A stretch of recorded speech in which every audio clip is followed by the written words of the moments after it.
We've been talking about Guard Your Heart, and I've really been enjoying it. This is the last of the series I'm going to be talking about tonight, and the next week is Winter Olympics, by the way. Are you guys ready for Winter Olympics?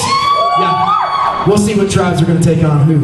Yeah. We'll see. We'll see. I don't even sound excited enough for that. Winter Olympics next week, guys!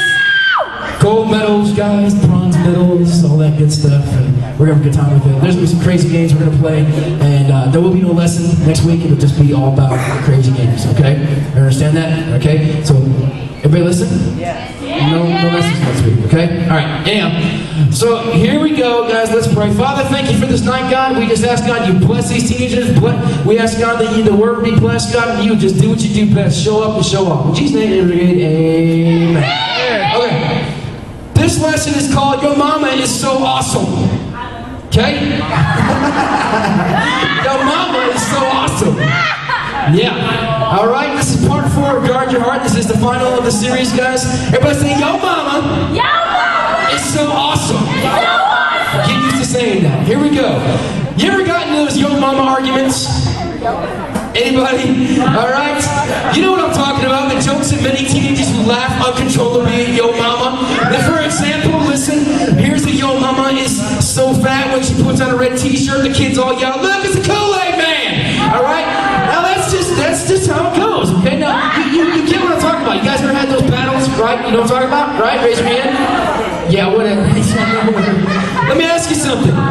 Do you think yo mama jokes would make your mama feel like she wants to take you out for ice cream? Yeah. Or would they want her to make you just take you out, period? Like she's not going to have any of that. She's going to say, come on, Tommy, let's go inside, I'm going to kill you. Okay, that's what she's going to do. I mean, for real, would you say to your mama right in front of her? Now, I know some of you guys are going, yeah, I would, that's me. I would definitely say that your mama jokes from my mom. But the fact that, okay, yeah, sit down. But here's the thing. With your friends, most of you wouldn't, especially girls, are not going to do that in front of their mom, okay? Because they respect their mama, right? Say, your mama is awesome. Your mama is awesome. It's funny, because it's just so easy. Listen, it's funny. Tonsils, you need to kind of pay attention, okay? It's just so easy to join in, like, you know, my van ride last week. Oh, it was great. You know, because I'm driving, and me and the boys, we began ripping on each other right and left.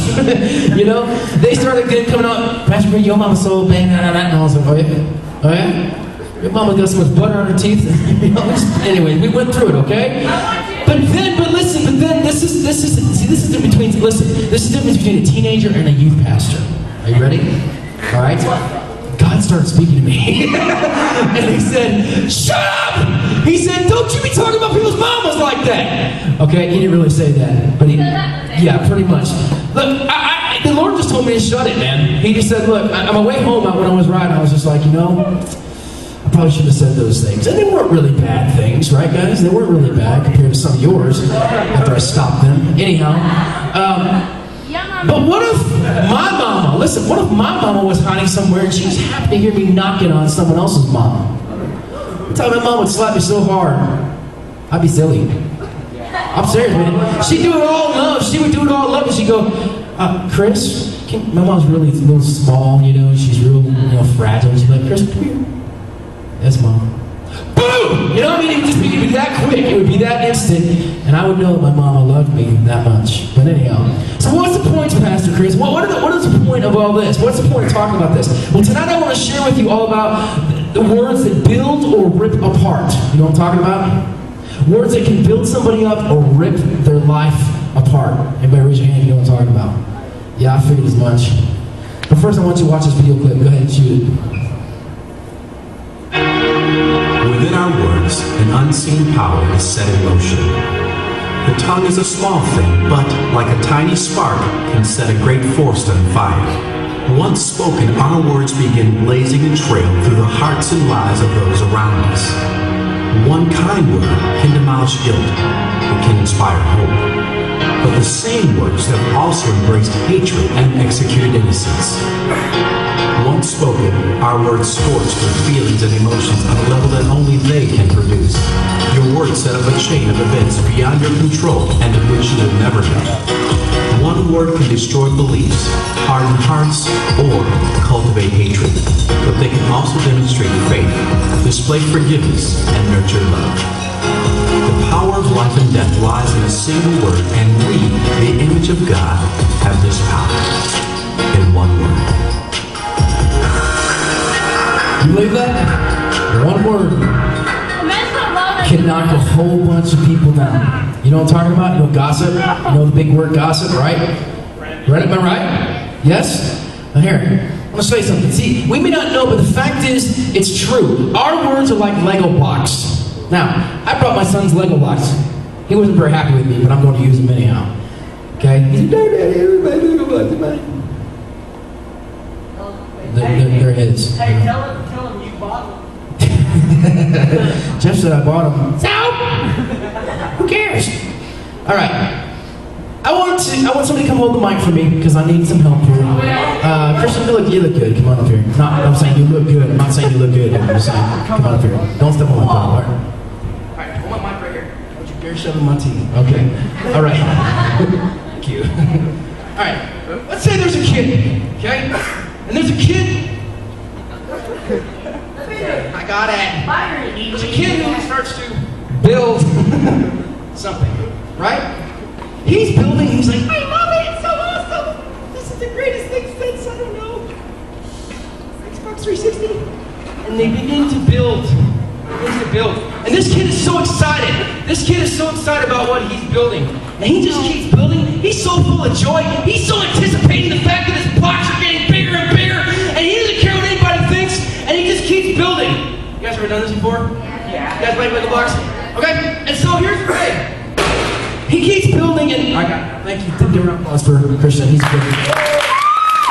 I'm glad I don't have to use a microphone stand though, because that would kill you. Anyway. But here's the thing. The kid's building and he's so excited, man. He's so passionate about what he's doing. And he don't know what's going to happen with it. But he just looks at it and he's like, man, this is the best ever. My daughter, Aubrey says it, best ever, forever, it's the best.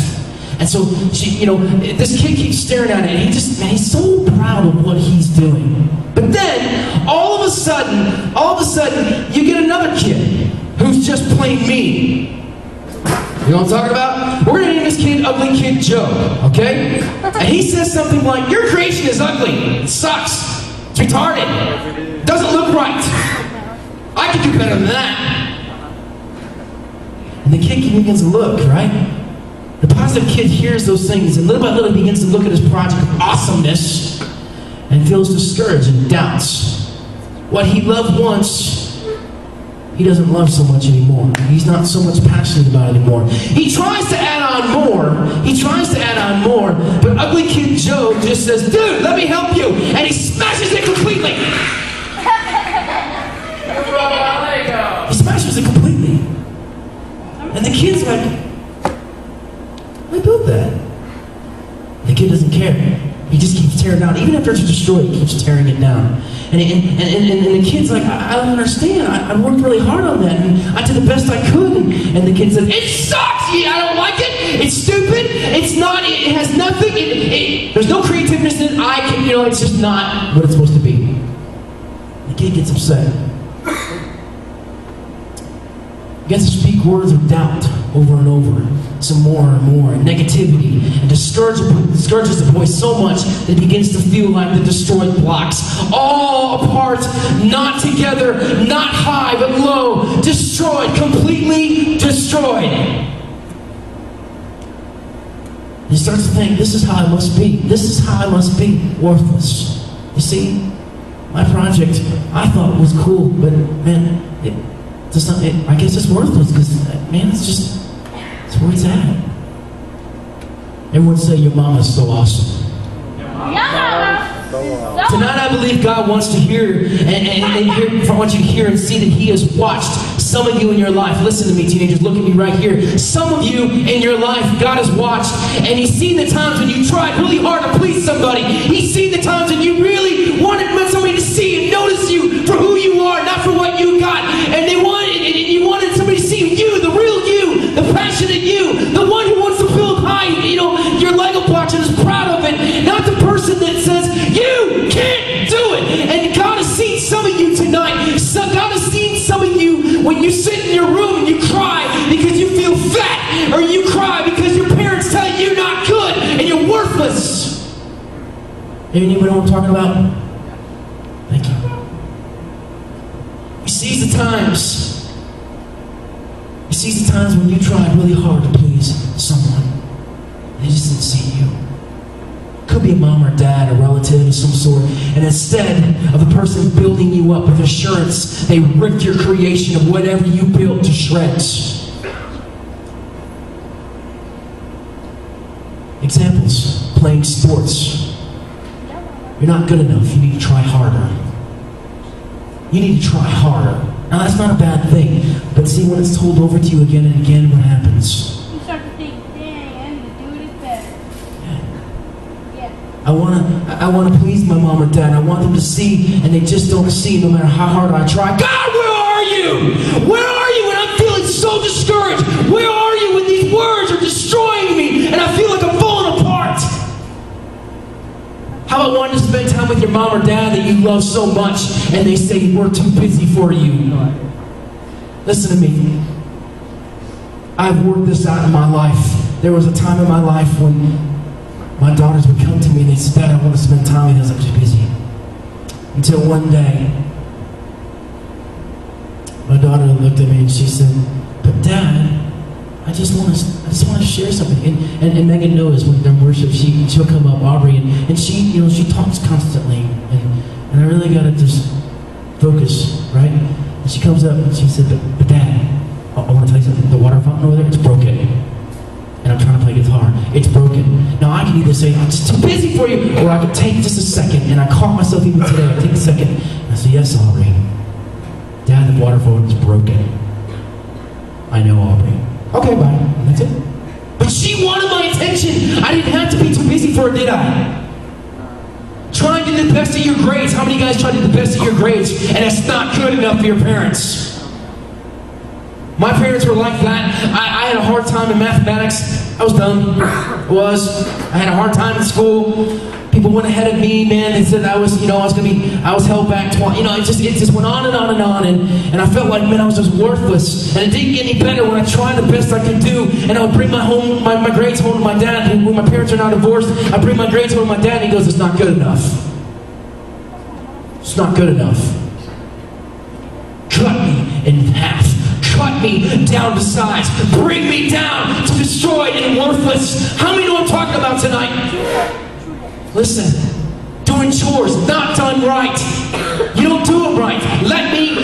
You didn't get that little corner. It doesn't look right. Look, I've been the guilty one of that with my kids. Because I'm very perfectionist. I like things to be the way they should be. And my daughter's like, I picked my room up, and there's junk laying all over the ceiling and everything else. Now I have a choice that I can go and go, it's not good enough. Or I can say, you know what, Aubrey? You did a good job.